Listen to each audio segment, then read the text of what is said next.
Watching a family separate can feel heartbreaking, especially when children are involved. Most parents never imagined this would become their story.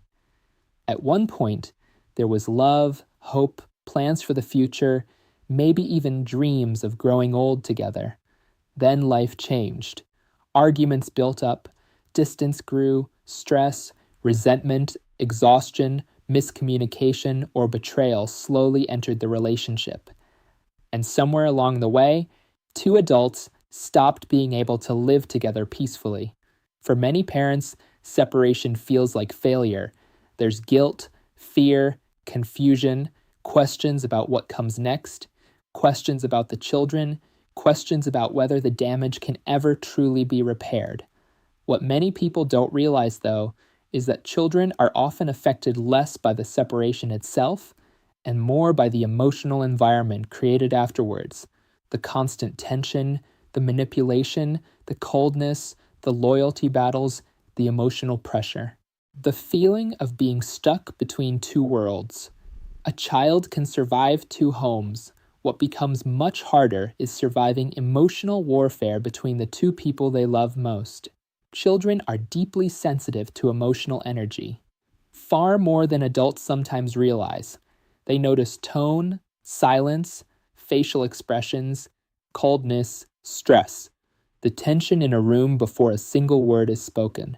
And because children don't fully understand adult problems, they often internalize what's happening. Some secretly blame themselves. Others become anxious, withdrawn, or emotionally overwhelmed without knowing why. Many become people pleasers later in life because they grew up trying to emotionally manage adults around them.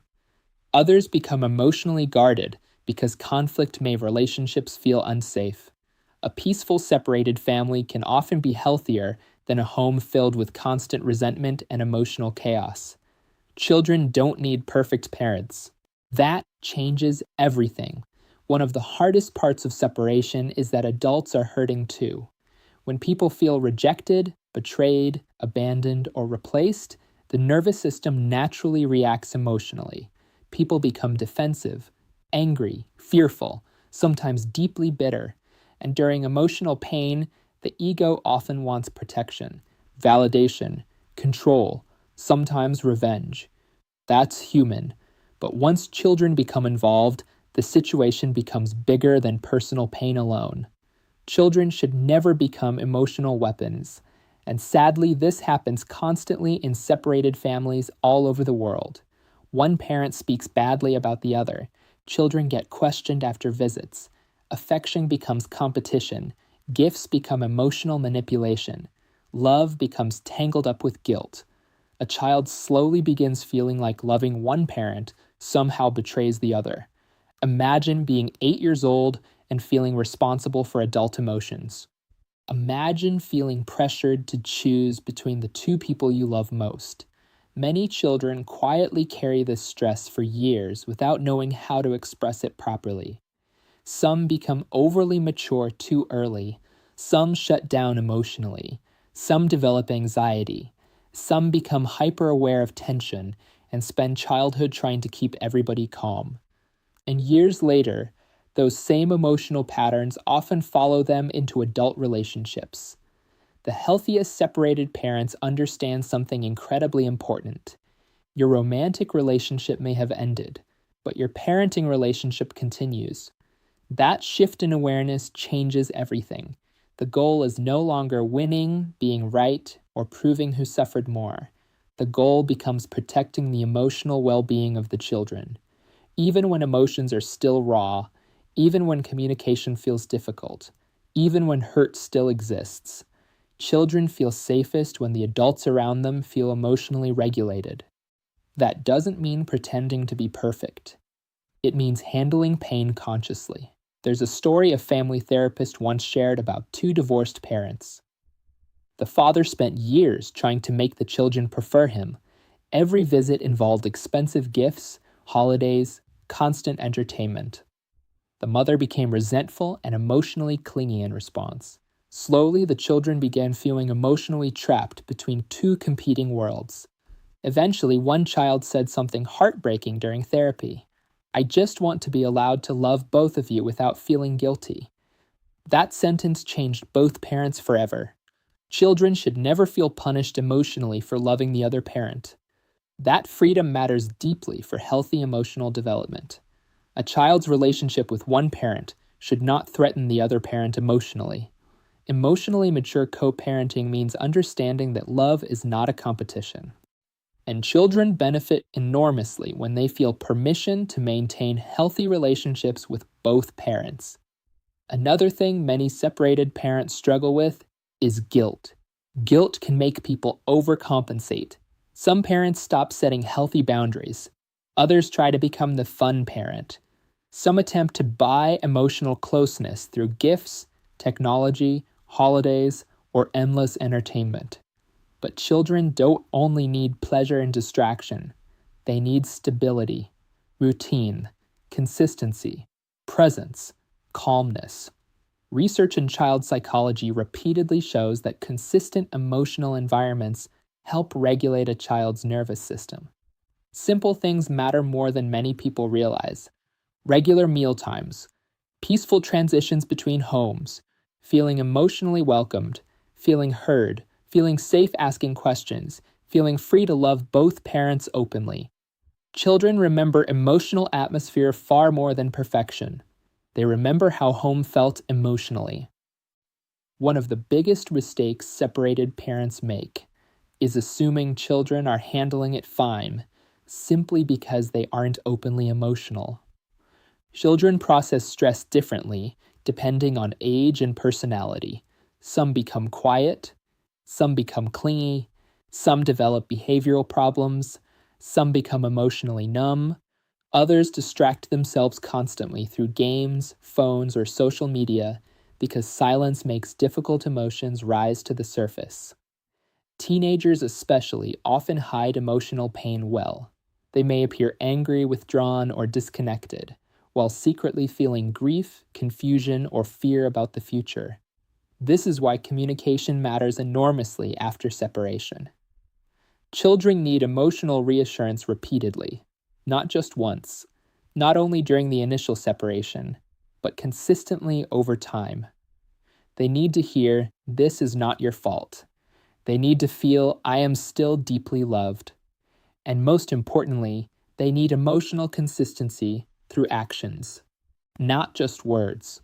There's another important reality many parents overlook. Children learn relationships by watching adults. They absorb communication styles, conflict patterns, emotional regulation, respect, tone, energy. Even after separation, parents are still teaching children what relationships look like. A child watching separated parents communicate calmly, respectfully, and maturely learns something powerful. Relationships can end without hatred destroying everybody. That lesson can shape future generations positively. One father explained years after divorce that he made a conscious decision never to insult his children's mother in front of them, even when angry, even when frustrated. His reason was simple: my children deserve peace more than I deserve emotional revenge. That level of awareness changes families, because emotional maturity is not about pretending pain doesn't exist. It's about refusing to spread pain further unnecessarily. Something else that matters deeply is avoiding emotional interrogation. Many children experience stress returning from visits because one parent immediately begins asking loaded questions. What did your father say about me? Was your mother's new partner there? Did they talk about me? Children immediately feel emotional tension, and over time, they begin filtering what they say in order to protect adult emotions. That becomes emotionally exhausting for a child. Kids should never feel like spies, messengers, or emotional mediators. They deserve the freedom to simply be children. Blended families add another emotional layer. When new partners enter the picture, children often experience mixed emotions: fear, confusion, jealousy, loyalty conflicts, sometimes grief. Adults often underestimate how emotionally intense this adjustment period feels for children. A child may secretly worry, will my parent love this new person more than me? Am I replacing someone? Or does loving this new person betray my other parent? These emotions are far more common than many adults realize. Healthy blended families usually develop slowly, through patience, through trust, through emotional safety, not force. Children should never feel pressured to instantly accept a new family structure emotionally before they are ready. One mother shared that after remarrying, she desperately wanted everybody to become one happy family immediately. The harder she pushed closeness, the more resistance appeared. Only when she relaxed, stopped forcing emotional connection, and allowed relationships to grow naturally, did healing slowly begin. That's true for most human relationships. Real trust develops slowly through consistency and emotional safety. Healing yourself after separation matters too. Children absorb unresolved emotional energy deeply.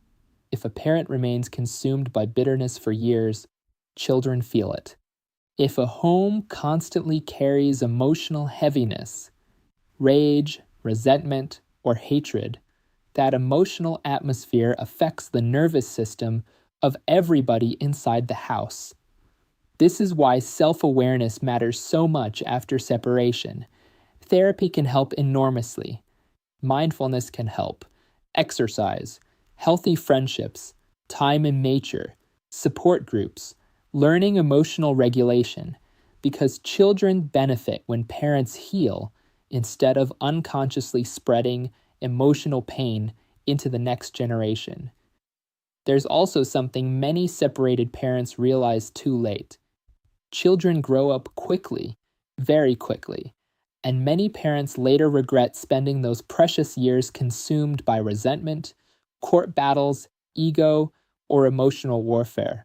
Meanwhile, the child was simply hoping for peace, wanting both parents to be okay, wanting to feel emotionally safe again. One adult reflected on his childhood years after his parents divorced. He said, "I don't remember most of the arguments anymore. I just remember always feeling tense, like something bad was about to happen." That sentence explains how deeply children absorb emotional environments. Children may forget details, but the nervous system remembers emotional atmosphere. That's why emotional safety matters so much. Sometimes separated parents believe staying together for the children is always best. But homes filled with chronic fighting, hostility, addiction, or emotional abuse can deeply affect children too. Many children raised in high-conflict homes develop anxiety because their nervous system rarely feels calm or safe. So this video is not saying separation is automatically harmful. Sometimes separation creates far more peace than toxic togetherness. The important part is how the separation is handled emotionally afterwards. Children need love, consistency, safety, emotional reassurance, structure, and adults willing to place the child's well-being above personal ego battles. No parent handles everything perfectly. Every family makes mistakes. Every parent has emotional moments. This is not about perfection, it's about awareness, because awareness creates the possibility for change. One calm conversation can change a child's nervous system.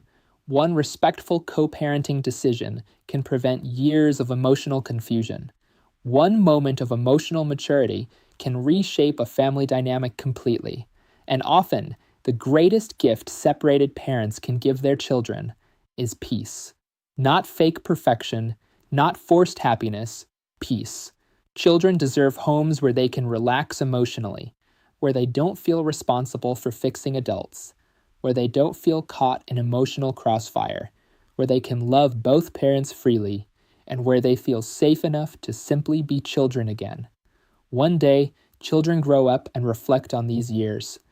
They may not remember every disagreement, every legal detail, but they will remember how emotionally safe they felt around you. They'll remember whether they felt protected or emotionally trapped in the middle. That difference shapes people for life. So if you are navigating separation right now, pause. Before reacting emotionally, ask yourself, Will this create more peace for my child or more emotional confusion? That single question can change the direction of a family. And sometimes, the most loving thing separated parents can do is stop fighting each other emotionally and start protecting the emotional future of the children together. If this message found you at the right time, there are deeper mindfulness journeys waiting for you on this channel. Thank you for listening. Please like, subscribe, or share to support our channel in helping people discover mental self-awareness.